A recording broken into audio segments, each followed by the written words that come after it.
Hello students, welcome back to our new video. तो last 3 lecture के अंदर हम लोगों ने जितना भी इसका बेसिक पोर्शन था, साइंटिस्ट थे जेनेटिक्स का, और जो डिफिनेशंस आ रहे थे टर्म्स, हम लोगों ने कवर कर लिया है। अब हम लोग आज यहाँ पे एक न्यू टॉपिक को स्टार्ट करते हैं, और उस टॉपिक का नाम है, जहाँ से हमारा स्टार्ट होता है जेनेटिक्स, मेन जेनेटिक्स यहीं से स्टार्ट होता है, और इसका नाम है मेंडलिज्म। मेंडलिज्म मेंडलिज्म के अंदर हम लोग क्या क्या स्टडी करेंगे, इसके बारे में हम लोग यहाँ पे जानते हैं। तो मेंडलिज्म के अंदर हम लोग स्टडी करने वाले हैं कि जो मेंडल साहब थे, इन्होंने अपना एक्सपेरिमेंट किया था। उसके बाद एक्सपेरिमेंट रिज़ल्ट आउट होने के बाद, पब्लिश होने के बाद भी इनको क्या कि नहीं मिला था, इसको फेम नहीं मिला था कि हाँ एक मतलब अच्छा इस पर ये हो चुका है, एक्सपेरिमेंट हो चुका है, जो कि ट्रू था। तो उसके डेथ के कुछ दिन बाद फिर 3 साइंटिस्ट आए थे, और वो तीनों साइंटिस्ट ने रीडिस्कवर किया था इनके मटेरियल को, और फिर से उन्होंने दुनिया को बताया कि हाँ ये सही था। तो आज इन्हीं के बारे में पढ़ेंगे, मेंडलिज्म के बारे में। तो चलिए थोड़ा सा स्टार्ट करते हैं।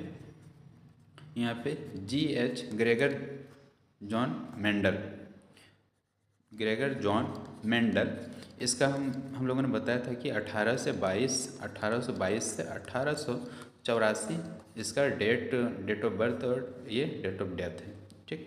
उसके बाद इसके बारे में कि इन्होंने किस पे काम किया था, worked on Pisum sativum, worked on worked on Pisum sativum sativum और इसका ये कॉमन नेम क्या है, garden pea, garden pea.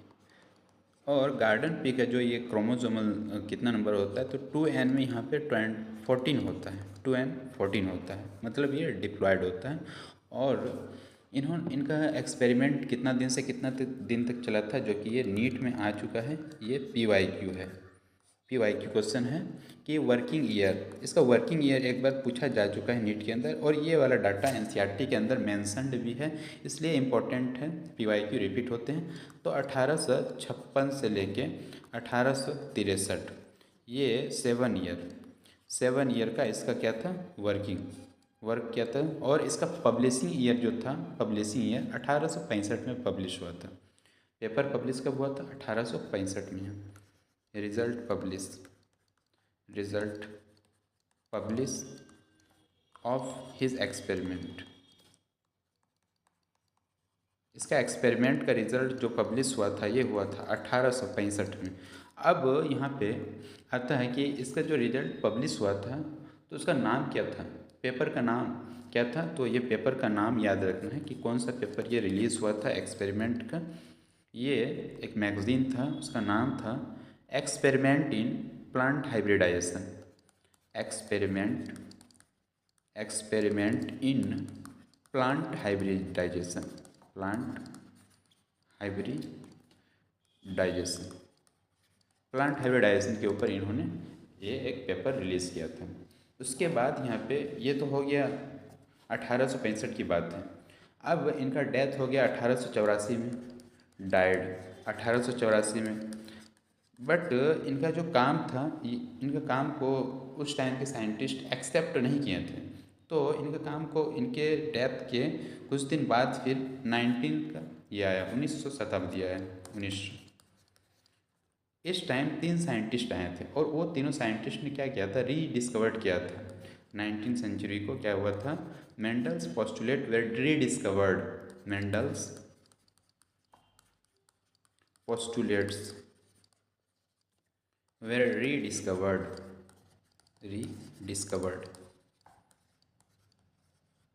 Rediscovered हुआ था 3 साइंटिस्ट के द्वारा, 3 साइंटिस्ट। ये साइंटिस्ट याद नहीं भी रहे तो चलेगा, क्योंकि NCERT में नहीं दिया है, बट जानना है थोड़ा सा, इसका हिस्टोरिकल बैकग्राउंड है, यहाँ से क्वेश्चन, ये अगर अच्छे से हिस्ट्री आपको पता रहेगा तो क्वेश्चन सॉल्व करने में ईजी रहेगा। इसलिए ये वाला साइंटिस्ट का नाम NCERT में मेंशन्ड नहीं है, फिर भी इसको हम बता रहे हैं, थोड़ा सा इसका बैकग्राउंड जानना जरूरी है। हर चीज़ एग्ज़ाम में आए ये ज़रूरी नहीं होता, इसलिए कुछ कुछ एक्स्ट्रा चीज़ यहाँ पे पढ़ना होता है। तो ये एक्स्ट्रा चीज़ है, इसको याद नहीं भी रखो तो चलेगा। कार्ल कोरेंस था एक साइंटिस्ट ये था फर्स्ट। सेकंड साइंटिस्ट था ह्यूगो डिवरीज, इसके बारे में हम लोग को इवोल्यूशन में पढ़ना है। काफ़ी इम्पोर्टेंट साइंटिस्ट है, इवोल्यूशन में इसका योगदान रहा है। ह्यूगो डे व्रीज था।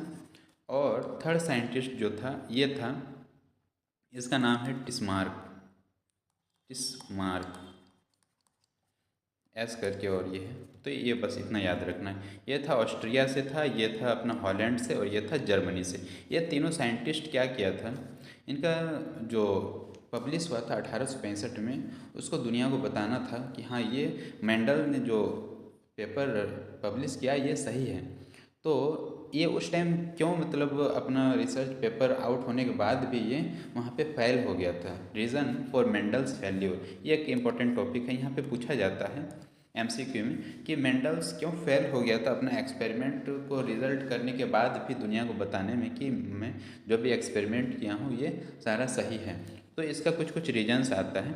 रीजन्स फॉर मेंडल्स फेल्यूर लिखिएगा, यहाँ पे टॉपिक है रीजन्स फॉर मेंडल्स फेल्योर।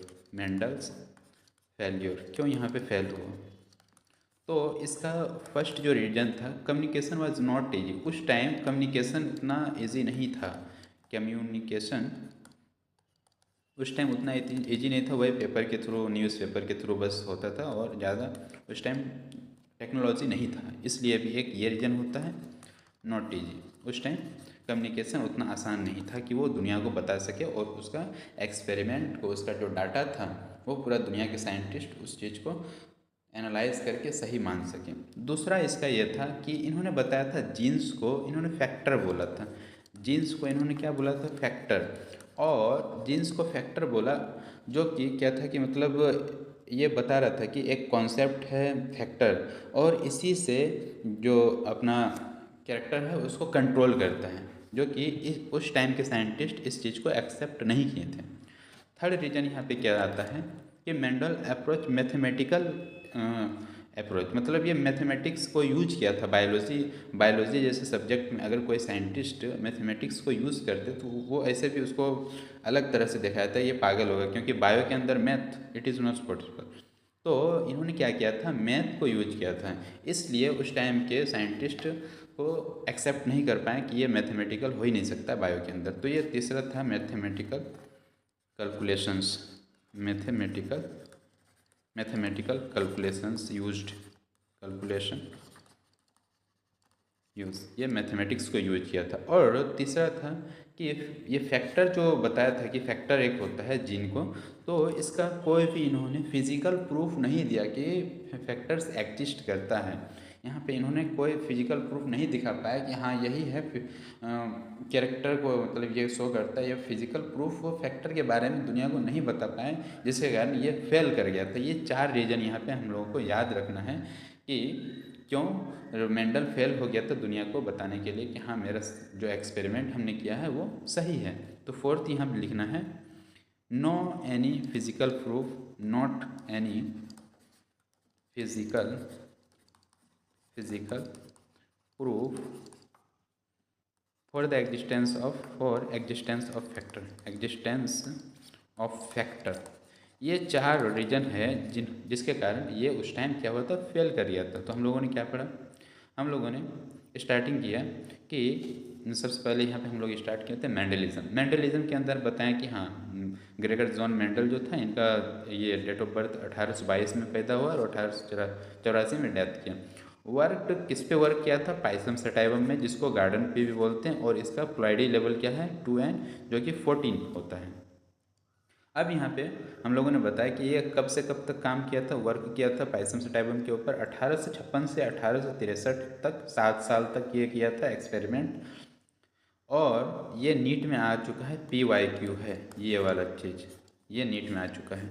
और रिज़ल्ट जो इसका पब्लिश हुआ था कब हुआ था, 1865 में रिजल्ट पब्लिश हुआ था। अब इसका जो एक्सपेरिमेंट ये किया था उसको एक जर्नल में लिखा था, उसका मैगज़ीन का नाम था experiment in plant hybridization. Magazine का क्या नाम था, एक्सपेरिमेंट इन प्लांट हाइब्रिडाइजेशन। और डेथ हुआ 1884 में हो गया। उसके कुछ दिन बाद 19वीं शताब्दी में 3 साइंटिस्ट आए और इन्होंने जो पोस्टुलेट्स दिया था अपना एक्सपेरिमेंट का, उस एक्सपेरिमेंट का पोस्टुलेट को फिर से दुनिया को रीडिस्कवरी करके बताया कि हाँ मेंडल साहब ने जो ये किया था एक्सपेरिमेंट वो सही था। तो ये 3 साइंटिस्ट आया था। 3 साइंटिस्ट में कार्ल कोरेंश, उसके बाद ह्यूगो डेवरेज और टिस्मार्क। यहाँ पे अब हम लोगों ने बताया कि क्यों मेंडल यहाँ पे फेल कर गया था, अपना एक्सपेरिमेंट सही होने के बावजूद भी ये फेल कर गया था दुनिया को बताने में। तो इसका कुछ कुछ रीजन्स हम लोगों ने पढ़ा। कम्युनिकेशन वाज नॉट ईजी, उस टाइम कम्युनिकेशन इतना ईजी नहीं था, डिजिटल दुनिया नहीं था, जस्ट न्यूज़पेपर के थ्रू या छोटे छोटे कुछ कुछ लिफाफा के थ्रू वहाँ पे ये होता था, कम्युनिकेशन उतना आसान नहीं था। जिन को उन्होंने क्या फैक्टर बोल रहा था, उसके बाद मैथमेटिकल कैलकुलेशन का यूज किया था अपना सॉल्व करने के लिए, एक्सपेरिमेंट को सॉल्व करने के लिए, जो कि एक्सेप्ट नहीं किया था उस टाइम के साइंटिस्ट, क्योंकि बायो के अंदर मैथमेटिक्स को यूज किया था। तो ये तीसरा रीज़न। और फोर्थ रीज़न है कि ये कुछ भी फिजिकल प्रूफ नहीं दे पाया, एग्जिस्टेंस ऑफ फैक्टर, फैक्टर होता है इसका कोई फिजिकल प्रूफ नहीं दे पाया। अब हम लोग यहाँ पे आगे बढ़ते हैं और स्टार्ट करते हैं एक इम्पॉर्टेंट, और कि ये तो था failure, reason of Mendel's failure. अब हम लोग यहाँ पे पढ़ेंगे कि फेल कर गया। अब ठीक है, 19वीं शताब्दी में 3 साइंटिस्ट आया और क्यों, मतलब उन्होंने बताया कि हाँ मेंडल साहब जो डिस्कवरी किए वो सही था, तो क्या रीजन्स था उसका सक्सेस का। तो अब हम लोग यहाँ पे देखते हैं reasons for Mendel's success, Mendel का सक्सेस का क्या क्या रीज़न हो हैं। तो यहाँ पे लिखना है result for Mendel's success, Mendel's success, Mendel का सक्सेस का क्या क्या रीज़न है। तो यहाँ पे हम लोग देखते हैं क्या क्या रीज़न है। बहुत ही सिंपल रीज़न है, याद रखना है आपको। पहला रीज़न है कि इन्होंने क्या किया था, एक टाइम पे क्या किया था, एक या दो कैरेक्टर के ऊपर ही स्टडी किया था इन्होंने। और उस टाइम के जो अलग अलग साइंटिस्ट होते थे वो क्या करते थे, किसी भी प्लांट का बहुत सारा कैरेक्टर को एक ही बार में ले लेते थे, जैसे मतलब प्लांट हाइट, उसके बाद फिर flower colour, seed shape, pot colour, बहुत सारा कैरेक्टर को एक बार में लेके स्टडी करता था, जिसके कारण वो कैलकुलेशन बहुत वास्ट हो जाता था और वो अच्छे से नहीं हो पाता था उसका एक्सपेरिमेंट। तो इन्होंने क्या किया, मेंडल साहब एक टाइम पे एट ए टाइम क्या करता था, एक या दो कैरेक्टर पे ही स्टडी करता था। तो यहाँ पे फर्स्ट लिखना है Mendel studies the inheritance, Mendel studies, Mendel studies the inheritance of one और two character, the inheritance of one और two character at a time, one और two character at a time, एक टाइम पे एक या दो कैरेक्टर पे ही उन्होंने क्या किया, स्टडी किया। बहुत सारा, वन या टू, एक या दो कैरेक्टर पे ही स्टडी किया इन्होंने, बहुत सारा कैरेक्टर पे स्टडी नहीं किया, इसलिए ये आसान था। उसके बाद ये सिलेक्शन ऑफ मटेरियल, ये मेंडल साहब, जैसे हम मेंडल ने ये पी प्लांट पे अपना एक्सपेरिमेंट किया था, तो इसका सिलेक्शन बहुत अच्छा था। सिलेक्शन ऑफ मटेरियल देखिए, selection of material, selection of material, selection of material में यहाँ पे हम लोगों को लिखना है कि क्या ऐसा मटेरियल सिलेक्ट किया था कि उनको सक्सेस मिला। तो यहाँ पे पी प्लांट को ये किया था, पी प्लांट सबसे पहले पी प्लांट को सेलेक्ट किया था। पी प्लांट में ऐसा क्या क्या फीचर्स हैं, क्या क्या खासियत हैं जो कि इनको सक्सेस दिलाने में बहुत ज़्यादा मदद हुआ। तो इनका खासियत है, पी प्लांट सबसे पहले ये एक बाइसेक्सुअल प्लांट होता है, बाइसेक्सुअल प्लांट होता है, बाइसेक्सुअल होता है, इसमें बाइसेक्सुअल होता है। उसके बाद ये शॉर्ट लाइफ साइकिल होता है। इसको अगर हम लोगों को एक्सपेरिमेंट करना है तो कुछ दिन में ही, कुछ महीनों के अंदर ही इसका पूरा प्लांट का हम लोग स्टडी कर सकते हैं, इसका लाइफ साइकिल का स्टडी कर सकते हैं। तो शॉर्ट लाइफ साइकिल क्या था, शॉर्ट था, और कितना दिन का था, 2 से 3 मंथ का था। ये एक प्लस पॉइंट था इसका सक्सेस दिलाने में पी प्लांट के द्वारा। उसके बाद इसमें नेचुरल सेल्फ पॉलिनेशन होता है। पी प्लांट में क्या होता है, नेचुरल सेल्फ पॉलिनेशन, अपने आप से self pollination, natural self pollination होता है।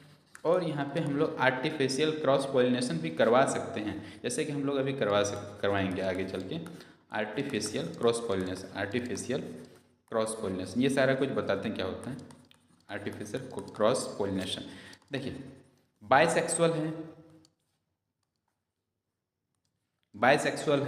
बाइसेक्सुअल है, इसका मतलब इसी में एंथर और स्टिग्मा दोनों होगा, मेल और फीमेल दोनों पार्ट होगा। तो बाइसेक्सुअल है तो सेल्फ पॉलिनेशन हो सकता है ना, एक ही में दोनों चीज़ है, मेल सेक्सुअल ऑर्गन और फीमेल सेक्सुअल ऑर्गन है, तो सेल्फ पॉलिनेशन इसमें हो जाता था, नेचुरली होता था। तो यहाँ पे कोई झंझट नहीं है कि अदर जगह से एयर के द्वारा मतलब पॉलिनेशन हो, एयर पॉलिनेशन या कोई अलग टाइप से हो, तो यहाँ पे नेचुरली सेल्फ पॉलिनेशन होता है क्योंकि ये बाइसेक्सुअल प्लांट था। दूसरा बात क्या था, शॉर्ट लाइफ साइकिल, 2 से 3 महीना के अंदर पूरा प्लांट हम लाइफ साइकिल को हम स्टडी कर सकते हैं, हर चीज़ को, प्लांट का सीड के बारे में, उसका पोर्ट के बारे में, फ्लावर कलर के बारे में, हर चीज़ यहाँ पे 2 से 3 महीना हम स्टडी कर सकते हैं। तो ये दूसरा पॉइंट। और इसमें क्रॉस आर्टिफिशियल क्रॉस पॉलिनेशन भी होता था। अब ये तो हो गया दूसरा पॉइंट। हम लोगों ने कितना पॉइंट देख लिया, देखिए एक पॉइंट ये था, दूसरा पॉइंट ये था। अब यहाँ पे और 2-3 पॉइंट हैं, तो यहाँ तीसरा पॉइंट देखते हैं क्या था। थर्ड पॉइंट यहाँ पे देखा जाता है कि Mendel quantitatively analyse the inheritance of qualitative character. इसका मतलब क्या है कि मेंडल साहब क्या करते थे, इसका क्वांटिटी बहुत ज़्यादा प्लांट ले लेते थे, हाँ, और इसका क्वालिटेटिव कैरेक्टर मतलब 1-2 ही कैरेक्टर को लेते थे। जैसे कि हम लोगों ने पहले ही बताया था कि मेंडल स्टडीज इनहेरिटेंस ऑफ 1 और 2 कैरेक्टर एट ए टाइम। देखिए यहाँ पे क्या बताएं, 1 और 2 कैरेक्टर, 1 या 2 कैरेक्टर को किया तो क्वालिटी कर रहा है ना यहाँ पे, और बहुत सारा प्लांट लिया, बहुत सारा प्लांट मीन क्वांटिटेटिव, और 1 या 2 कैरेक्टर मीन्स क्वालिटेटिव। तो यहाँ पे एक एनसीईआरटी का लाइन है ये वाला कि ये मेंडल, ये वाला एनसीईआरटी का लाइन है, इसलिए ये वाला आपको स्टेटमेंट वाइज क्वेश्चन में भी मिल सकता है, असर्शन रीजन में भी मिल सकता है। तो ये वाला इंपॉर्टेंट है, ये वाला याद रखना है आपको। मेंडल यहाँ पे लिखेगा, Mendel quantitatively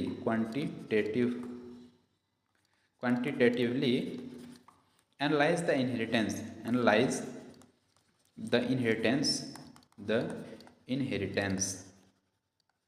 of qualitative character का क्वांटिटेटिव एनालाइज किया था कैरेक्टर। यहाँ पे Mendel quantitatively analyse the inheritance of qualitative character, ये एक हो गया। फोर्थ रीजन क्या था इसको सक्सेस दिलाने में, he maintained the statistical record of all experiment. इन्होंने जितना भी एक्सपेरिमेंट करना होता था, जितना भी एक्सपेरिमेंट करता था, सबको अपना एक डायरी में लिख के रखता था, ताकि आगे रिकॉर्ड करके रखता था उसको, कितना पीस मतलब टॉल प्लांट हुआ, कितना प्लांट जो है ड्वार्फ हुआ, तो ये सारा कुछ एक डायरी में मेंटेन करता था। ये भी उसका एक फ्यूचर रेफरेंस के लिए उनका एक डाटा रहता था, जिनके कारण उसको आगे जाके उसको एनालाइज करने में दिक्कत नहीं होता था कि हाँ ये प्लांट इतना आ रहा है तो ये कैरेक्टर डोमिनेटिंग है या रिसेसिव है, जो भी है, इसको यहाँ से एक अच्छा मतलब पॉजिटिव व्यू मिलता था।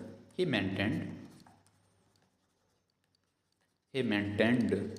The statistical record of all the experiment. ये हो गया एक। और एक और है यहाँ पे कि जी इसका जो ये वाला भी एनसीईआरटी का, ये वाला भी एनसीईआरटी का लाइन है, his experiment has large sampling size.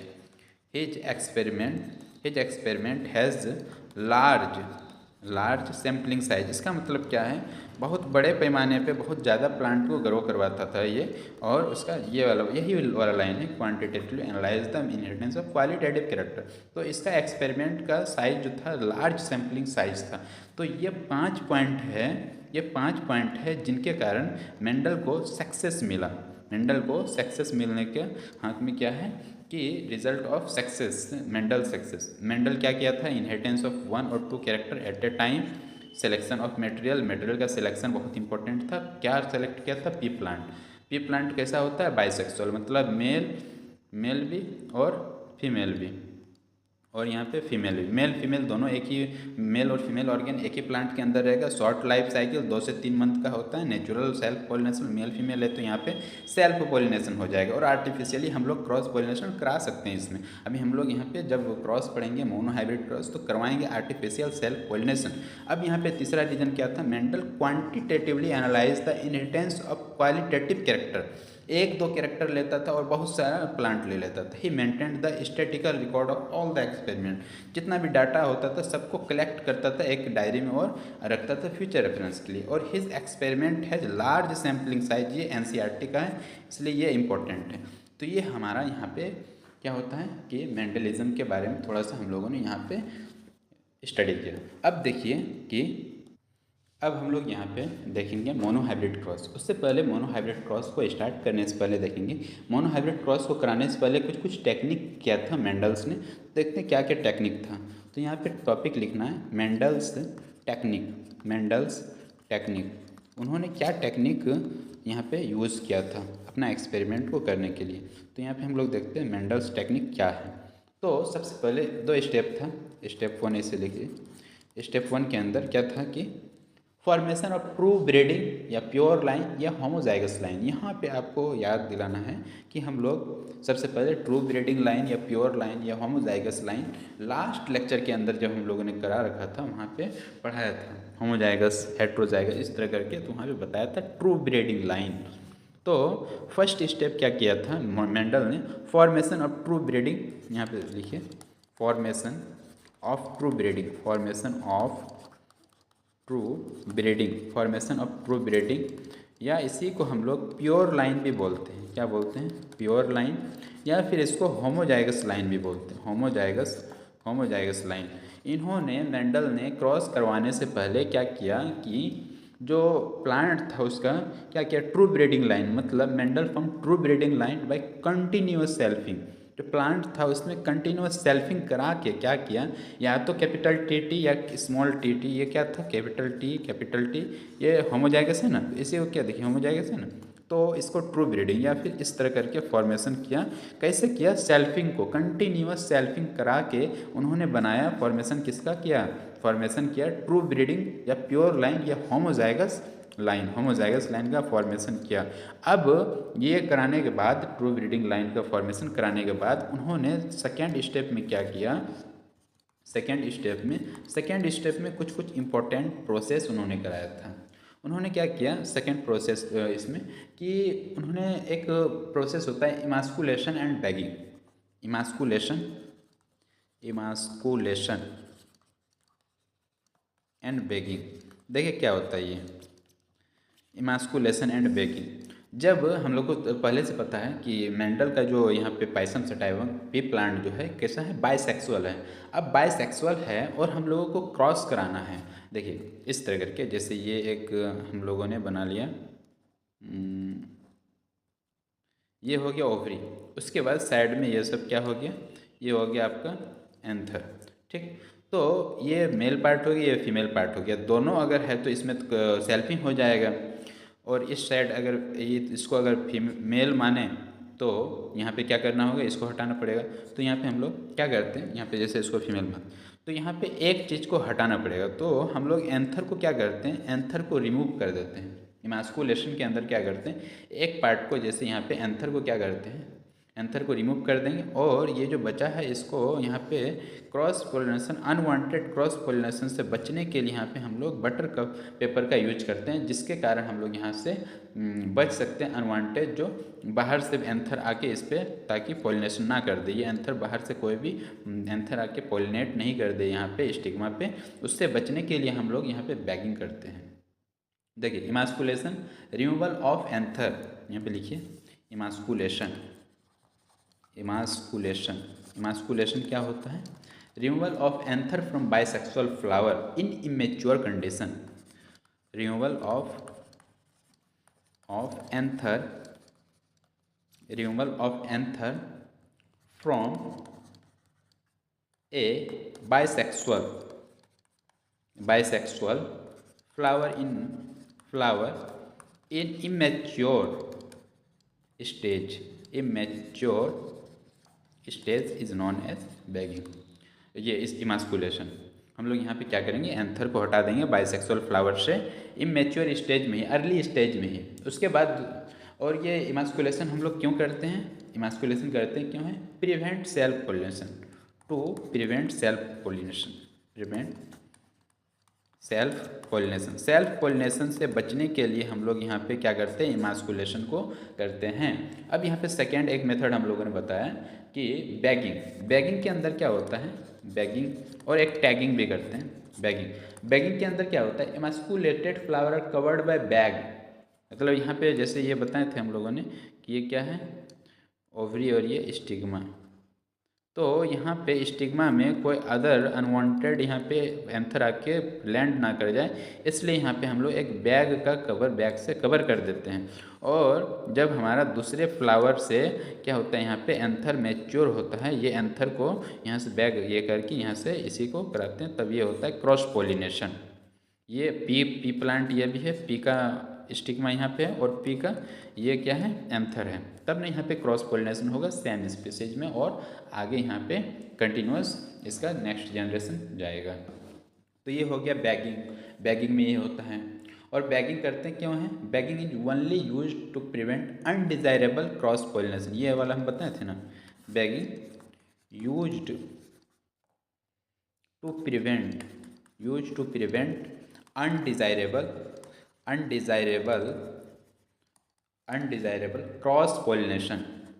Undesirable cross pollination को रोकने के लिए हम लोग यहाँ पे बैगिंग करते हैं। तो ये हो गया इमास्कुलेशन और बैगिंग। अब यहाँ पे अब हम लोग क्रॉस कब कराएंगे? तो क्रॉस कराने के लिए यहाँ पे देखिए कुछ पॉइंट हैं। जब यहाँ पे क्या होगा, मैच्योर हो जाएगा पोलन ग्रेन एक फ्लावर से, उसको क्या करेंगे, कलेक्ट कर लेंगे मेल प्लांट का, उससे मैच्योर कर लेंगे पोलन ग्रेन को और स्प्रेड कर देंगे इमास्कुलेटेड फ्लावर पे, और वहाँ पे फिर सीड बनेगा, पॉलिनेशन होगा, सीड बनेगा। तो इसी तरह फिर ये हमारा फर्स्ट ये हो जाएगा, फर्स्ट जनरेशन हो जाएगा, जिसको हम लोग फिलियल जनरेशन करते हैं। यहाँ पे एक लाइन लिख लीजिए, mature pollen grain are mature pollen grain are collected from male plant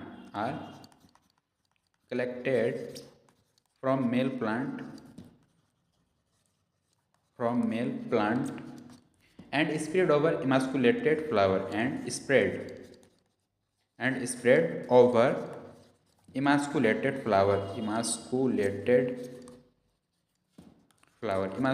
flower के ऊपर हम लोग उसको क्या करेंगे, स्प्रेड कर देंगे। तो ये हो गया हमारा इमास्कुलेशन और बैगिंग। अब हम लोग यहाँ पे आते हैं मोनोहाइब्रिड क्रॉस पे। मोनोहाइब्रिड क्रॉस अब हम लोग यहाँ पे स्टार्ट करेंगे। देखिए मोनोहाइब्रिड क्रॉस में स्टार्ट करने से पहले ये आज ये वाला सबसे मोस्ट इम्पॉर्टेंट टॉपिक मान सकते हैं इस चैप्टर का, मोनोहाइब्रिड क्रॉस, जहाँ से क्वेश्चन बहुत ज़्यादा बार आ चुका है और आते रहता है। मोनोहाइब्रिड क्रॉस के अंदर हम लोग किस चीज़ का स्टडी करते हैं? तो यहाँ पे मोनोहाइब्रिड क्रॉस के नीचे लिखिए study of one character at a time या two trait at a time. क्या लिखना है? Study of one character at a time, एक टाइम पे एक कैरेक्टर या two trait at a time. तो ये करना है हम लोग को मोनोहाइब्रिड क्रॉस के अंदर। तो चलिए हम लोग यहाँ पे क्रॉस करवाते हैं, क्रॉस कैसा होता है वो देखेंगे और उसके बारे में हम लोग यहाँ पे समझेंगे। तो देखिए एक साइड लेते हैं। हम लोगों ने पहले ही बताया था कि हम लोग यहाँ पे क्रॉस करवाएं उससे पहले मल्टीपल टाइम सेल्फिंग करवा लेंगे ताकि हम लोग को प्योर लाइन मिल जाए। तो एक साइड हम लोग लेते हैं पेरेंट, ये रहा पेरेंट, इधर लेंगे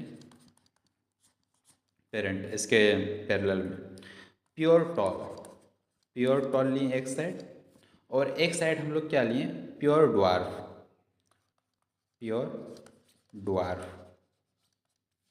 प्योर टॉल को हम लोग यहाँ पे रिप्रेजेंट करें कैपिटल टी और स्मॉल टी प्योर ड्वार्फ के लिए। अब दोनों के बीच में हम लोग क्या करेंगे, क्रॉस पॉलिनेशन करवाएंगे, आर्टिफिशियल क्रॉस पॉलिनेशन। तो क्रॉस करवाएंगे तो यहाँ पे कैपिटल टी से फॉर्मेशन होगा, कैपिटल टी एक यहाँ पे, क्योंकि ये क्या है, जाइगोट है, 2n है ये, और ये क्या है, n मीन्स ये हैप्लॉइड अपना गैमिट है। गैमिट फॉर्मेशन अभी हम लोग बताएंगे, गैमिट फॉर्मेशन कैसा होता है इसके बारे में बताएंगे। तो यहाँ से स्मॉल टी से एक स्मॉल टी आएगा। तो अब यहाँ स्मॉल टी एक आ गया और यहाँ कैपिटल टी एक आ गया। इसको हम लोग क्या बोलेंगे, एन, या फिर यहाँ पे आप लिख सकते हैं गैमिट, और इसको पेरेंट बोले हैं या फिर जाइगोट भी बोल सकते हैं आप। पेरेंट ही बोलिए यहाँ पे, इसको ज़्यादा अच्छा होगा, पेरेंट। अब देखिए यहाँ पे क्या हुआ, दोनों को यहाँ मिला के लिखेंगे तो क्या बनता है, यहाँ कैपिटल टी स्मॉल टी, ये हमारा बन गया F1 जनरेशन। ये F1 जनरेशन, F1 जनरेशन, और इसी को हम लोग फिलियल F1 फिलियल जनरेशन भी बोलते हैं। और ये कैसा है, हेटेरोजाइगस है, हेटेरोजाइगस, हेट्रोजाइगस। ये कैसा था, होमोजाइगस था, होमोजाइगस प्योर लाइन था। यहाँ पे फर्स्ट जनरेशन कैसा है, हेट्रोजाइगस।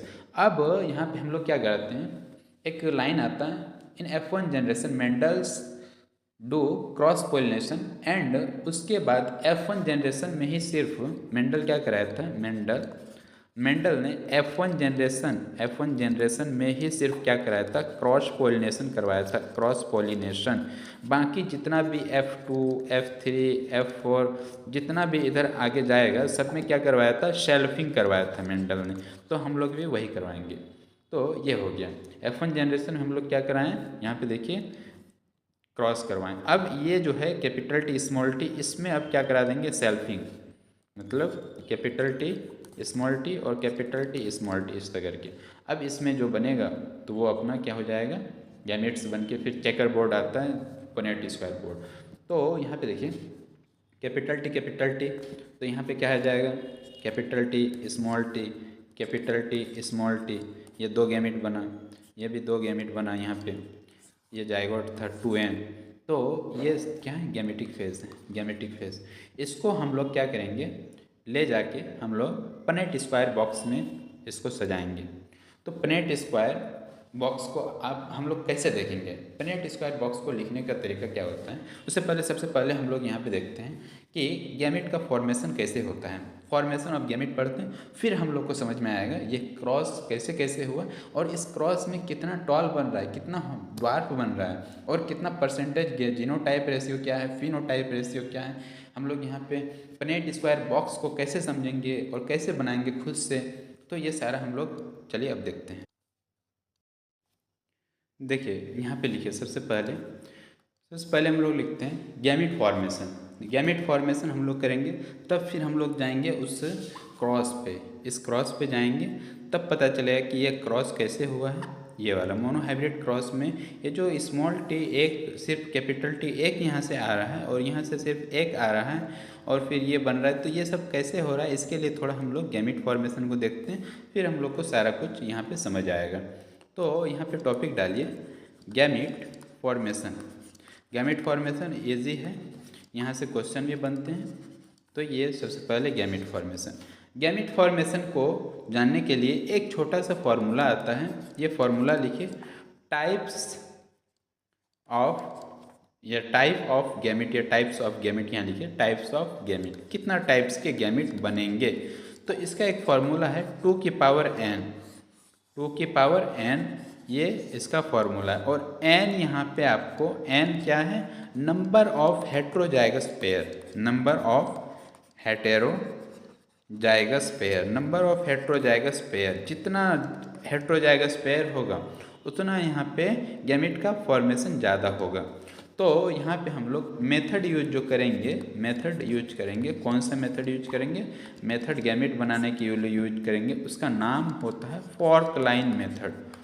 फोर्क लाइन मेथड, ये फोर्क लाइन मेथड क्या होता है, अगर यहाँ पे होमोजाइगस रहेगा, होमोजाइगस कंडीशन में अपना ये रहेगा जाइगोट, होमोजाइगस कंडीशन में तो हम लोग हॉरिजेंटल लाइन लिखेंगे। और अगर हेट्रोजाइगस कंडीशन में यहाँ पे रहेगा जाइगोट हेट्रोजाइगस, तो हम लोग क्या बनाएंगे, क्रॉस बनाएंगे, इस तरह फॉर्क का फॉर्मेशन करेंगे। अब देखिए यहाँ पे एक, यहाँ पे क्या लेते हैं हम लोग, तो एग्जांपल लेते हैं। जैसे यहाँ पे देखिए, सपोज कीजिए कि अगर ये है, आपको एग्जांपल यहाँ पे बहुत सारे एग्जांपल हम लोग करते हैं। अगर कैपिटल ए है और पूछेगा टाइप्स ऑफ गैमेट, कितने टाइप्स ऑफ गैमेट बनेंगे, टाइप्स ऑफ गैमेट यहाँ पे पूछ देगा कि इसमें कितने टाइप्स का गैमेट बनेगा, तो आपको यहाँ पे क्या लिखना है।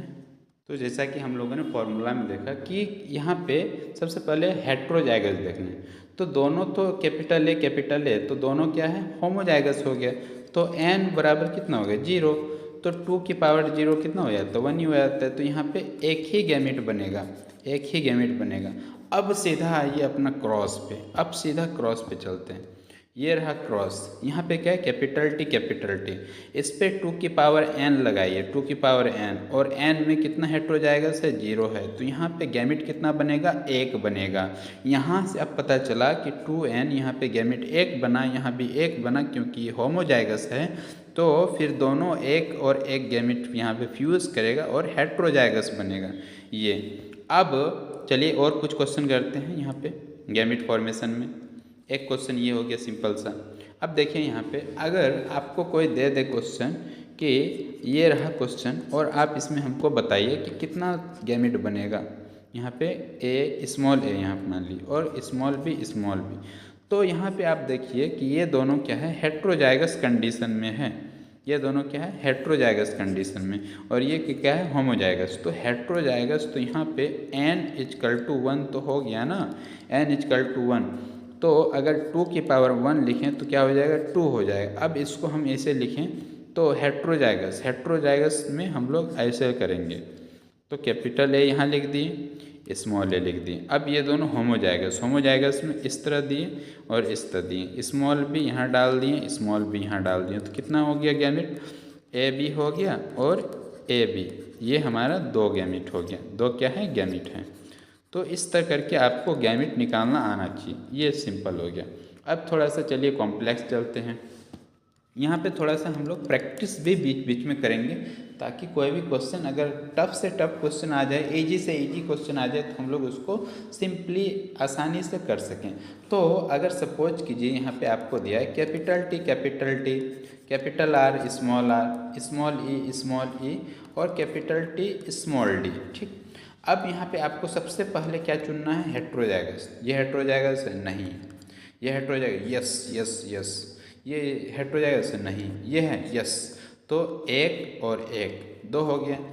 तो n=2, तो 2 की पावर 2 तो कितना हो गया यहाँ पे 4, मतलब 4 गैमिट बनेगा। सिंपली अगर आपको कोई पूछे ये वाला दे दे और पूछेगा how many types of gametes produced by this expression, ये एक्सप्रेशन से कितना टाइप के गैमिट्स बन सकते हैं, आपको कुछ नहीं करना है, सिंपली यहाँ पे हेट्रोजाइगस देखना, 1 और 1 2 हेट्रोजाइगस है, 2 की पावर 2 4, सिंपली डायरेक्ट बोलना है 4 बनेगा गैमिट्स, आप जाके निकाल लीजिए, सीधा ऐसे बोलना है, ठीक। क्योंकि आपको उन्होंने क्या पूछा है कि नंबर ऑफ गैमिट्स 4, अगर वो पूछेगा कि कौन कौन सा गैमिट्स बनेगा, किस किस टाइप का गैमिट्स बनेगा, तब आपको ये वाला मेथड से बनाना है, आपको पहले बनाना नहीं है। अगर वो सिर्फ पूछे कितना बन रहा है तो इतना बन रहा है, 4 इतना बन रहा है, और पूछे कि किस किस टाइप का बन रहा है, उसको आप लिख के बताइए, तब आपको फिर क्या करना है लिखना है।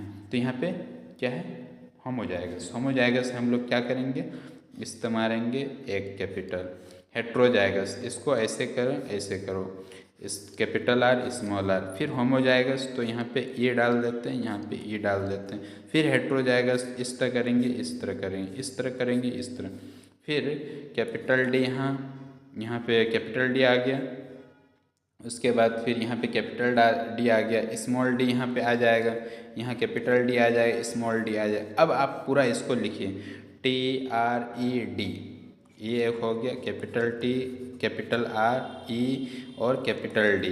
दूसरा क्या हो गया TR, दोनों सेम ही है, TRE, उसके बाद TRE, उसके बाद स्मॉल डी, उसके बाद तीसरा नंबर क्या है capital T small R, capital T small R small E और कैपिटल डी। तीसरा चौथा क्या है capital T small R small E और स्मॉल डी। ये हमारा 4 टाइप का गैमेट्स ये हो गया। तो आपको कैसे भी क्वेश्चन दे, आपको वहाँ पे उलझना नहीं है, सिंपली आपको क्या दिखाना है कि हाँ कितना हेट्रोजाइगस है, हेट्रोजाइगस काउंट किए, 2 की पावर हेट्रोजाइगस का नंबर जितना उसको डालिए और जितना बन रहा है वो आप यहाँ पे इस मेथड से बना लीजिए, सिंपल है। एक और क्वेश्चन करते हैं। अगर कोई पूछे कि 4 ऑप्शन दे दे और पूछे कि इनमें से कौन सा डायहाइब्रिड क्रॉस है, इनमें से डायहाइब्रिड क्रॉस कौन सा है। डायहाइब्रिड क्रॉस के मीन्स अभी हम आपको नहीं बताएं, तो यहाँ डायहाइब्रिड मीन्स क्या होता है, दो hybrid, 2 character at a time, एक टाइम पे 2 कैरेक्टर। तो आपको यहाँ पे सिंपली 2 हेट्रोजाइगस देखना है, तो 2 हेट्रोजाइगस देखना है। तो देखिए क्या क्या होगा। कैपिटल ए यहाँ पे एक option number 1 capital A capital B यहाँ पे। उसके बाद दूसरा नंबर क्या दिया है, capital A small small B. और तीसरा नंबर क्या दिया है, capital A capital B small B. और फोर्थ नंबर आपको दिया है यहाँ पे capital A capital B small B capital T small R. तो इनमें से एक भी हो सकता है सही, दो भी, ये मल्टीपल चॉइस मतलब ये है, ज़्यादा एक से ज़्यादा more than one answer correct हो सकता है इसमें। देखिए इसको बनाने का सिंपल आपको मैंने तरीका क्या बताया कि हेट्रोजाइगस, देखिए यहाँ पे होमोजाइगस यहाँ तो 2 की पावर 0 हो जाएगा। उसके बाद यहाँ पे एक हेट्रोजाइगस और ये नहीं है, दो हमको देखना था, दो हेट्रोजाइगस, एक ही हेट्रोजाइगस, ये भी नहीं है आंसर। तीसरा देखिए एक हेट्रोजाइगस दो, ये है आंसर। देखिए ये होगा क्या नहीं, इस ये होमोजाइगस एक हेट्रोजाइगस दो हेट्रोजाइगस, यहाँ पे नहीं, तो ये भी हो जाएगा क्योंकि यहाँ पे दो हेट्रोजाइगस है और हमको दो ये हाइब्रिड निकालना था। क्या निकालना था, दो हेट्रोजाइगस कंडीशन निकालना था। तो ये हो गया हमारा, दो आंसर हो गया। तो इस तरह करके आप अपना एक यहाँ पे आंसर निकाल सकते हैं। इसमें बहुत सारा टाइप का क्वेश्चन बन सकता है, आपको मतलब बस निकालने आना चाहिए। सिंपल आपको तरीका बता दिए, आप इसमें ढूंढते रहे कि हाँ ये तरीका है ये तरीका। तो यहाँ पे देखिए अब यहाँ पे गैमेट फॉर्मेशन को थोड़ा सा एक बार हम रिवाइज करवा देते हैं। गैमेट फॉर्मेशन पढ़े हम लोग। गैमेट फॉर्मेशन में टाइप्स ऑफ गैमेट, कितना टाइप का बनेगा, तो 2 की पावर n, और n यहाँ पे क्या था, नंबर ऑफ हेट्रोजाइगस पेयर, कितना हेट्रोजाइगस पेयर होता है वो n यहाँ पे रिप्रेजेंट करता है। मेथड का नाम क्या है, फॉर्क लाइन मेथड। होमोजाइगस रहेगा तो आपको सिंपली क्या करना है कि यहाँ पे हॉरिजॉन्टल लाइन खींचना है। अगर हेट्रोजाइगस रहेगा तो आपको यहाँ पे फॉर्क बनाना है। दूसरा बात, अब यहाँ पे हम लोगों ने क्वेश्चन कराया, दोनों होमोजाइगस था तो n बराबर 0, ये हो गया। दूसरा क्वेश्चन ये था, तीसरा क्वेश्चन ये था, ये और ये थोड़ा अच्छा क्वेश्चन था, इसको थोड़ा सा रिवाइज कर लीजिए। ये सब नोट्स में आप लिख सकते हैं ताकि इन फ्यूचर आप जब रिवाइज करें तो ये सब क्वेश्चन को देखें फिर से और समझें कि इसमें कहाँ पे क्या था और नहीं था, तो ताकि उससे आपका जो ये है याद रखने की क्षमता बढ़ेगा और आपको मतलब कॉन्सेप्ट को कोर से समझने में आसानी होगा। तो इसको याद रखना है। अब चलिए हम लोग आगे चलते हैं। यहाँ पे अगर हम लोग देखें तो तीन वर्ड आता है, तीनों इम्पोर्टेंट वर्ड हैं। हम लोग इसके बारे में थोड़ा सा जानना जरूरी है।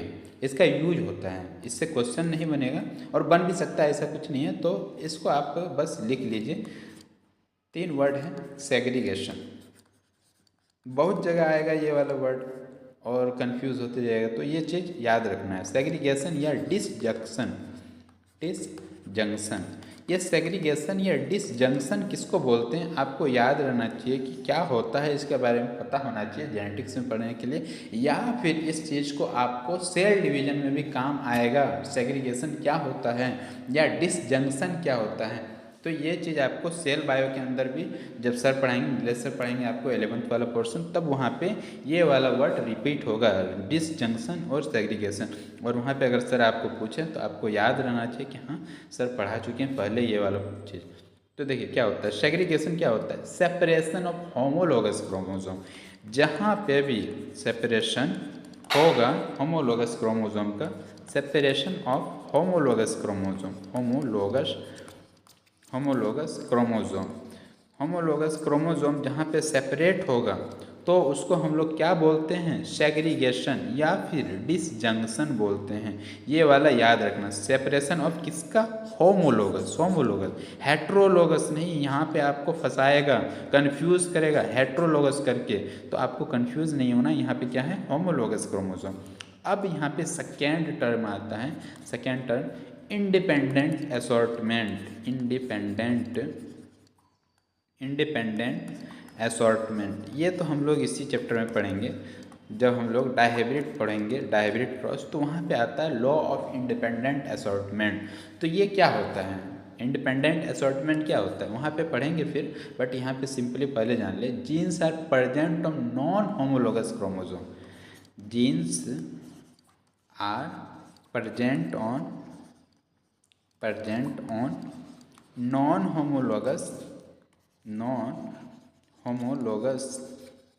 Non homologous chromosome. जो जीन नॉन होमोलोगस क्रोमोसोम पे प्रेजेंट रहेगा उसको इंडिपेंडेंट असॉर्टमेंट वो करता है। अभी हम तीनों चीज़ का और एक जो बताएंगे उसका तीनों चीज़ का डायग्रामेटिकली आपको समझा देंगे ताकि आपको विजुलाइज करने में आसानी हो। थर्ड टर्म क्या है? थर्ड टर्म है लिंकेज। ये भी हम लोग पढ़ेंगे इस चैप्टर के अंदर, काफ़ी बड़ा टॉपिक है ये लिंकेज और इम्पोर्टेंट टॉपिक है ये। तो genes present on same chromosome, genes present on same chromosome, genes present on same chromosome। अगर सेम क्रोमोसोम पे जीन्स प्रेजेंट रहे तो उसको लिंकेज बोलते हैं। अब तीनों को एक ही डायग्राम में हम लोग समझते हैं। देखिए यहाँ पे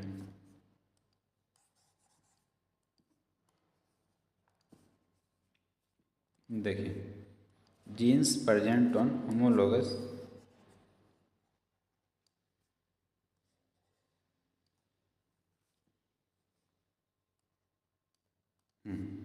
देखिए यहाँ पे अब देखते हैं कि क्या होता है।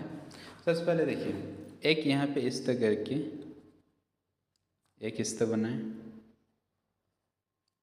ये हो गया। उसके बाद यहाँ पे देखिए इस तरह करके ये। अब देखिए यहाँ पे क्या है कि एक ये कलर चेंज कर देते हैं ताकि आपको समझने में आसानी हो। यहाँ पे है ए और यहाँ पे है डी, उसके बाद यहाँ पे है कैपिटल बी, यहाँ पे स्मॉल ए और यहाँ पे स्मॉल बी, ठीक। तो अगर ये दोनों होमोलोगस क्रोमोसोम, अगर ये दोनों क्या होमोलोगस क्रोमोसोम, अगर ये दोनों क्या हो सेग्रीगेट होगा, अलग होगा, ये ऊपर जाएगा, ये ऊपर और ये नीचे, तो ये सेग्रीगेशन बोलते हैं। इसको क्या बोलते हैं? सेग्रीगेशन बोलते हैं इसको, सेग्रीगेशन। अगर यहाँ पे ये दो जीन देखिए एक ही क्रोमोसोम के ऊपर प्रेजेंट हैं, जब एक ही क्रोमोसोम के ऊपर दो जीन प्रेजेंट होता है तो इसको हम लोग बोलते हैं लिंकेज जीन, लिंक्ड जीन। तो ये क्या है? लिंकेज।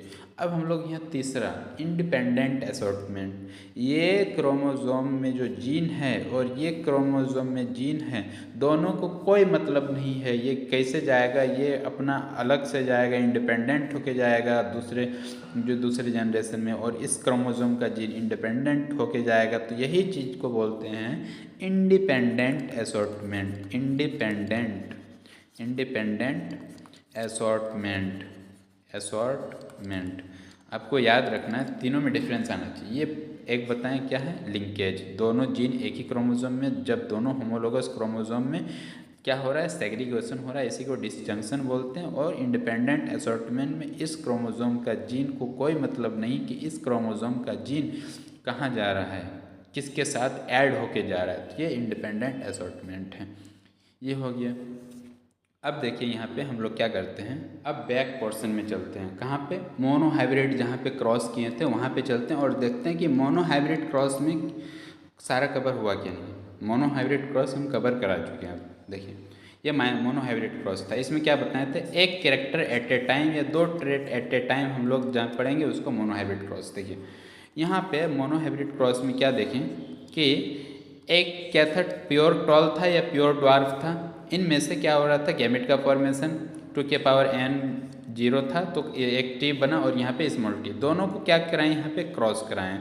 दोनों को क्रॉस कराएं जब गैमेट को, तो बना यहाँ पे हेट्रो जाएगा, F1 जनरेशन बना और इसको हेट्रो जाएगा। अब हम बताएं थे यहाँ पे देखिए एक चीज़ हम लिखे हैं, मेंडल सिर्फ F1 जनरेशन में क्रॉस पॉलिनेशन कराया है। मेंडल सिर्फ और सिर्फ F1 जनरेशन में क्रॉस पॉलिनेशन कराया है। हम ये चीज़ बार बार इसलिए बोल रहे हैं क्योंकि ये इम्पोर्टेंट है। उसके बाद जितना भी आगे F2, F3, F4, F5 जितना भी आगे कराएंगे सब क्या होगा? शेल्फिंग। तो देखिए यहाँ पे इस साइड से आया कैपिटल टी और इस साइड से आया स्मॉल टी, दोनों क्या हुआ? क्रॉस। बट अब आगे क्या करेंगे? यही कैपिटल टी स्मॉल टी को इसी कैपिटल टी और स्मॉल टी का के साथ हम लोग क्रॉस करा देंगे, इसी को बोलते हैं सेल्फिंग। देखिए F2 जनरेशन में क्या किए? कैपिटल टी स्मॉल टी में क्रॉस कराएं, ये बना कैपिटल टी स्मॉल टी। अब ये चार जो जीन, ये गैमिट हैं, गैमेट है, इसको हम लोग क्या करेंगे, प्नेट स्क्वायर बॉक्स में ले जाके देखेंगे कि कौन कौन सा गेम ये अपने जीनोटाइप बन रहा है और क्या क्या फिनोटाइप उसका दिख रहा है।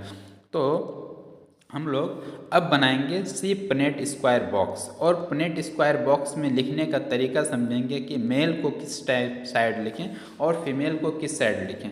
तो मेल को हम लोग ऑलवेज किस साइड लिखेंगे, मेल जो होगा यहाँ पे, मेल को हम लोग हॉरिजेंटली लिखेंगे। कैसे लिखेंगे, हॉरिजॉन्टली, हॉरिजॉन्टली।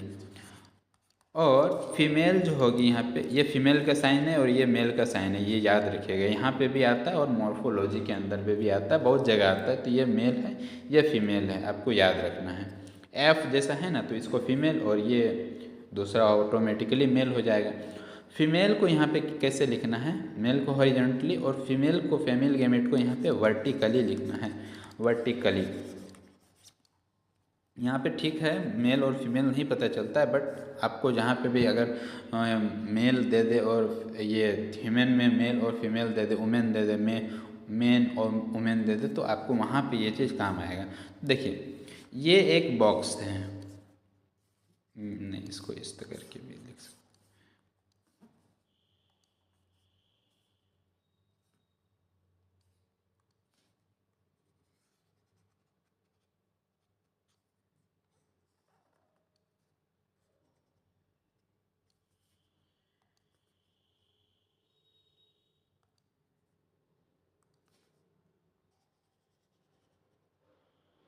इस तरह करके।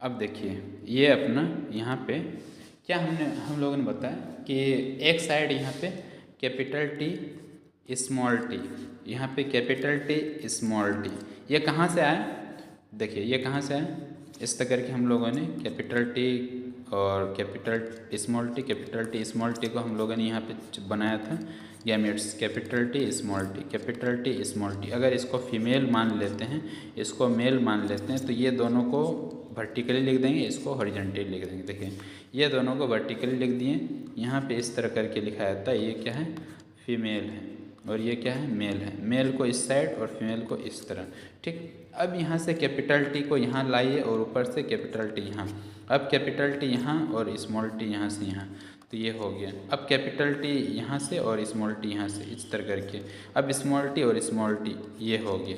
तो यहाँ पे आप देखिए कि क्या क्या बन रहा है। यहाँ पे कैपिटल टी ये तो होमोजाइगस कंडीशन में। अगर आपको यहाँ से क्वेश्चन देखिए बहुत बनता है, यहाँ से क्वेश्चन बहुत बन सकता है, पूछेगा how many percentage of homozygous offsprings are obtained. तो ये कैपिटल टी होमोजाइगस है और ये भी होमोजाइगस है, तो 50% होमोजाइगस ऑब्टेन्ड हुआ। हेट्रोजाइगस 50%, ये भी हेट्रोजाइगस, ये भी हेट्रोजाइगस। अब यहाँ पे पूछेगा कि होमोजाइगस ये प्योर टॉल प्लांट कौन है, ये इसका क्या आएगा, टॉल आएगा, ये टॉल होगा, ठीक। यहाँ पे इसको स्क्लेज में कर लेते हैं, ये टॉल होगा, ये भी क्या होगा, टॉल ही होगा, ये भी क्या होगा, टॉल होगा, क्योंकि यहाँ कैपिटल टी है और ये कैपिटल टी, इसलिए डोमिनेंट करके ये हो जाएगा। और ये क्या होगा, ड्वार्फ होगा। तो अगर आपको फिनोटाइप पूछेगा, फिनोटाइप, तो आपको यहाँ पे 3:1 बोलना है। फिनोटाइप 3:1, 3 टॉल है, ये टॉल है 3, और यहाँ पे एक क्या है, ड्वार्फ है, एक ड्वार्फ है, ठीक। अब यहाँ पे फिनोटाइप, और हम फिनोटाइप क्या बताए थे, जो कि बाहर से दिखता है उसको हम लोग external appearance of an individual is known as phenotype. हम लोगों ने ये सारा अब फिर से हम नहीं बताएं, क्योंकि ये पहले ही बता चुके हैं। अगर आपने वो लेक्चर मेरा नहीं देखा है तो वो जाके आप फिर से वहाँ से देख लीजिए, आपको ये वाला समझ में आ जाएगा। तो फिनोटाइप में आपको बाहर से क्या दिख रहा है उसको देखना है। तो टॉल 3 दिख रहा है और एक ड्वार्फ दिख रहा है। अब जीनोटाइप हम लोगों ने बोला था इंटरनल मेकअप, उसका अंदरूनी कैसा बना है। तो एक कैपिटल टी एक ही टाइप का है, और capital T small T 2 piece है, और कैपिटल स्मॉल टी एक है। तो इसको हम लोग यहाँ पे जीनोटाइप बोलेगा। जीनोटाइप का रेशियो बताइए। जीनोटाइप रेशियो बताने बोलेगा तो 1:2:1। 1 कैसा है कैपिटल टी, 2 कैसा है कैपिटल टी स्मॉल टी, 1 कैसा है स्मॉल टी। और ये दोनों क्या है टॉल है, और ये दोनों एक या क्या है ड्वार्फ है। अगर पूछेगा फिनोटाइप रेशियो तो फिनोटाइप रेशियो मैंने पहले बता दिया। फिनोटाइप का रेशियो क्या है 3:1। 3 क्या है टॉल है और 1 क्या है ड्वार्फ है। ये हमारा रेशियो हो गया। अब इसमें बहुत सारा क्वेश्चन बन सकता है। मोनोहाइब्रिड क्रॉस के अंदर बहुत सारा क्वेश्चन बनता है। चलिए 2-3 क्वेश्चन देख लेते हैं और इस लेक्चर को एंड करते हैं। फिर इसके बाद जो कंक्लूजन इस मोनोहाइब्रिड क्रॉस से निकला है वो सारा कुछ हम लोग कवर करेंगे कि कौन कौन सा कंक्लूजन निकला है, law of dominance, law of segregation, सारा कुछ कवर करेंगे इसके नेक्स्ट लेक्चर में। तो आज हम लोग मोनोहाइब्रिड क्रॉस का ये वाला इसका जो क्वेश्चन कर लेते हैं जो कि काफ़ी इम्पोर्टेंट है। और आप जब भी लेक्चर को देखिए तो पेन पेपर लेके बैठिए ताकि जितना भी इम्पोर्टेंट पॉइंट आपको लगता है उसको नोट कीजिए, और क्वेश्चन जो बीच बीच में करा रहे हैं इसको आप ध्यान से देखिए ताकि आपका कॉन्सेप्ट को पूरा क्लियर होने में मदद करेगा। तो चलिए हम लोग देखते हैं 2-4 क्वेश्चन करते हैं इस पे इम्पोर्टेंट सब क्वेश्चन। उससे पहले 2 इम्पोर्टेंट लाइन आप लिख लीजिए। ऑन सेल्फिंग अगर हम लोग सेल्फिंग करेंगे तो होमोजाइगोसिटी इंक्रीज होगा। होमोजाइगोसिटी क्या होगा इंक्रीज होगा। कैसे, ये हम लोग पहले स्टार्टिंग में हम लोग पढ़े थे। सेल्फिंग बार बार सेल्फिंग कराने से होमोजाइगस होगा और ट्रू ब्रीडिंग होगा, तो होमोजाइगोसिटी बढ़ेगा सेल्फिंग से। और अगर हम लोग यहाँ पे हेट्रोजाइगस क्या होगा डिक्रीज होगा। यहाँ पे हेट्रोजाइगस कंडीशन कम होगा, यह डिक्रीज होगा। हेट्रोजाइगस डिक्रीज, होमोजाइगस कंडीशन बढ़ेगा और हेट्रोजाइगोसिटी कम होगा। यहाँ पे थोड़ा सा मतलब इस तरह के चार्ट आप बना सकते हैं और लिखिए इस तरह करके।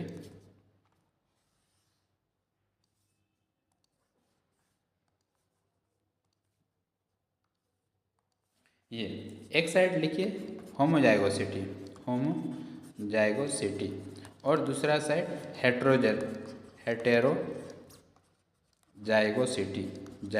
हेट्रोजाइगोसिटी।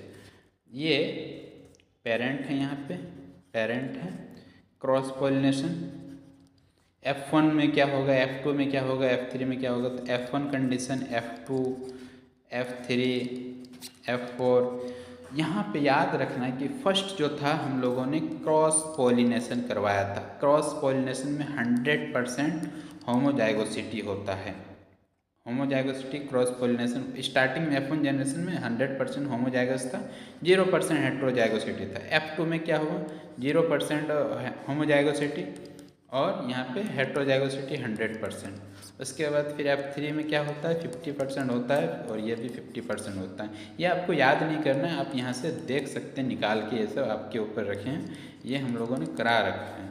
ये होता है मतलब यहाँ पे कैपिटल सबसे पहले क्या था कैपिटल टी स्मॉल टी तो 100% होमोजाइगस था ना, तो ये होमोजाइगस। उसके बाद F2 में क्या आया कैपिटल टी स्मॉल टी का सब आया, तो ये 100% हेट्रोजाइगस। उसके बाद फिर क्या आया कैपिटल टी स्मॉल टी इस तरह करके आया था। तो होमोजाइगस 50 था और हेट्रोजाइगस 50 था। ये सारा कुछ हमने बता रखा है, इसको आपको फिर से अपने आप में निकाल के देखना है।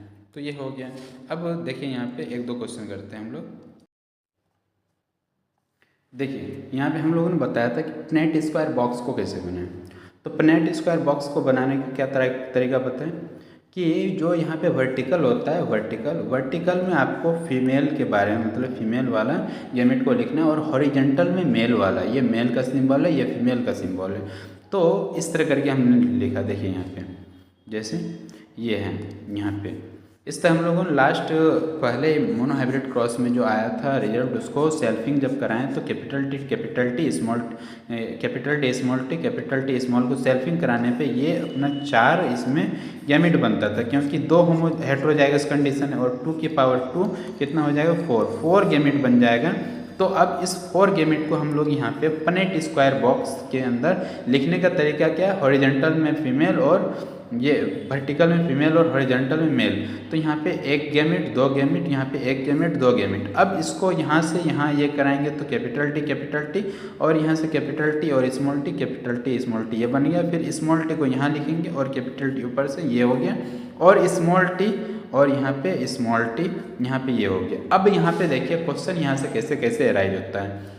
तो कैपिटल टॉल हो जाएगा, टॉल हो गया, ठीक। ये कैपिटल टी और स्मॉल टी यहाँ पे एक डोमिनेंट है ना, तो ये टॉल हो जाएगा। यहाँ पे भी वही टॉल हो जाएगा। यहाँ पे दोनों स्मॉल है इसलिए ड्वार्फ हो जाएगा। अब क्वेश्चन इस तरह बनता है, how many percentage of offspring are found in F2 generation tall. Tall कितना परसेंटेज पाया जा रहा है, तो 75%। देखिए 1 2 3 मतलब 100 में 73 ये है, तो 75% टॉल है और ड्वार्फ 25%। अब यहाँ पूछेगा प्योर टॉल परसेंटेज, तो कितना हो गया 25 यहाँ, क्योंकि capital T capital pure tall है 1/4, क्योंकि 4 ये है और यहाँ पे एक ही है, तो 1/4 मतलब 25%। आपको पूछेगा हेट्रोजाइगस टॉल का परसेंटेज, 2 गो हेट्रोजाइगस है, तो यहाँ पे कैपिटल टी स्मॉल टी 2 गो है, तो 2/4, तो यहाँ पे 50% हेट्रोजाइगस टॉल। अब पूछेगा ड्वार्फ कितना है, तो 25%, क्योंकि ये तो एक ही है। अब ये सारा इस तरह हो सकता है। और पूछेगा टोटल परसेंटेज टॉल का, तो 3 है, तो ये 75%, ये हो गया। फिनोटाइप में क्या होगा, फिनोटाइप में 3:1, 3 टॉल है 1 ड्वार्फ है, ये हो गया। अब जीनोटाइप अगर लिखने बोले, जीनोटाइप रेशियो तो 1:2:1, कैपिटल टी 1 बार है, कैपिटल टी स्मॉल टी 2 बार है, और स्मॉल टी 2 बार 1 बार है, इसलिए 1:2:1।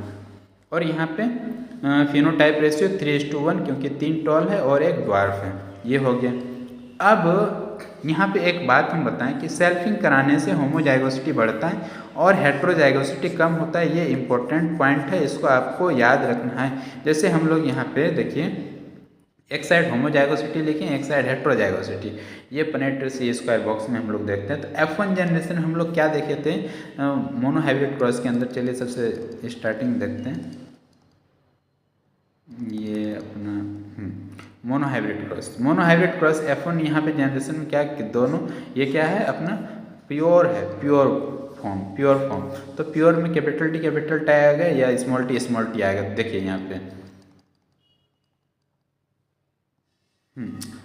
ये यहाँ पे तो 100% टॉल था, 100% टॉल मतलब होमोजाइगोसिटी टॉल था या फिर ड्वार्फ था स्मॉल टी, और हेट्रोजाइगस 0%।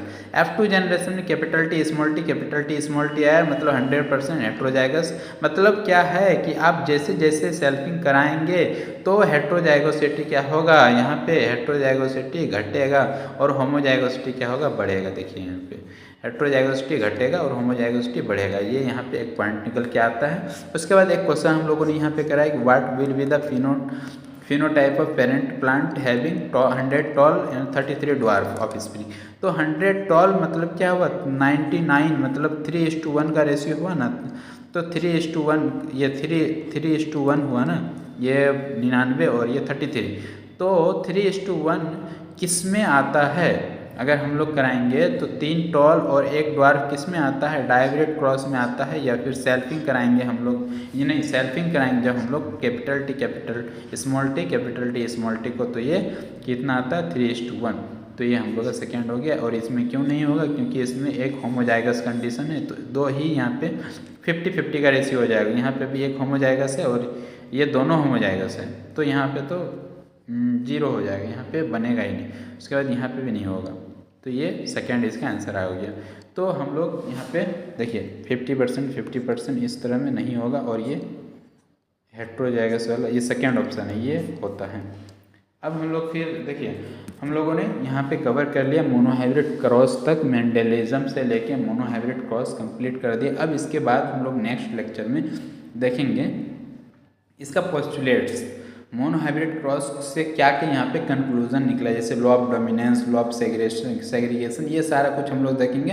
फिर लॉ ऑफ डोमिनेंस का क्या क्या एक्सेप्शन है, वो सारा कुछ हम लोग कवर करेंगे धीरे धीरे। हम लोग कुछ दिनों में ये चैप्टर को अच्छे से एकदम बेस से एनसीईआरटी के साथ, क्योंकि हम लोग यहाँ पे एनसीईआरटी को भी कवर कर रहे हैं और जितना भी यहाँ पे एक्स्ट्रा चीज़ जो कि नीट के अंदर पूछा जाता है और प्रीवियस ईयर्स में एम्स के अंदर भी पूछा गया, वो वाला पॉइंट को भी यहाँ रख रहे हैं, ताकि आपको जो असर्शन रीजन वाला क्वेश्चन अब अभी के ट्रेंड में आ रहा है नीट में, वो भी मिस ना हो, या स्टेटमेंट वाइज क्वेश्चन जो आ रहा है उसमें भी कहीं पे भी कोई दिक्कत ना हो। इसलिए हम लोग थोड़ा इसको अच्छे से कराते हैं। जेनेटिक्स थोड़ा सा क्या है यहाँ पे लॉजिकल चैप्टर है, तो इसको आप क्या कीजिए फर्स्ट लेक्चर से अच्छे से देखिए। और हाँ, मेरा हर चैप्टर यहाँ पे लेक्चर क्या होगा, लिंक्ड रहेगा प्रीवियस लेक्चर से, तो आपको प्रीवियस लेक्चर देख के आना है और प्रॉपर नोट्स बना के आना है, और क्वेश्चन जो करा रहे हैं उसको आप एक बार फिर से कीजिए। कहीं पे भी दिक्कत है तो आप कमेंट सेक्शन में बोलिए, हम उसको लेक्चर के अंदर लेंगे और फिर से उसको कवर कराएंगे।